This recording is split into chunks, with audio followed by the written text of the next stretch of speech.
আসসালামু আলাইকুম। এই ল্যাপটপটি এইচপির এলিটবুক 840G7 অর্থাৎ কোর i5 10 জেনারেশন, সাথে 16 GB RAM, 512 GB NVMe SSD, original কালারের ফুল ফ্রেশ কন্ডিশনের একটি ল্যাপটপ।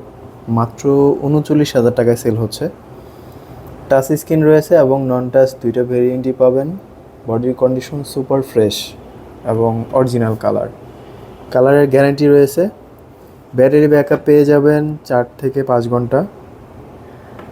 এবং অবশ্যই কন্ডিশন দেখে এটা অনুমান করা যাচ্ছে যে এই ল্যাপটপটি মাত্র 6 মাস, ম্যাক্সিমাম 6 মাস ইউজ হয়েছে। যখন একটা ল্যাপটপ অরিজিনাল কালার এনশিওর করা যায় এবং কন্ডিশন আলহামদুলিল্লাহ বেশ ফ্রেশ কন্ডিশন থাকে, তখন ধরেই নেওয়া যায় এটা সর্বোচ্চ 6 মাস ইউজ হয়েছে। তো একটা ল্যাপটপের বয়স 6 মাস কিছুই না, 5-10 বছর একটা ল্যাপটপ ইউজ করা যায় অনায়াসেই। সো নিশ্চিন্তে এই ল্যাপটপটা নিতে পারেন। যারা লং টাইম একটা ডিভাইস সার্ভিস পেতে চান তারা এই ল্যাপটপটি দেখতে পারেন মাত্র 39,000 টাকায়। ধন্যবাদ।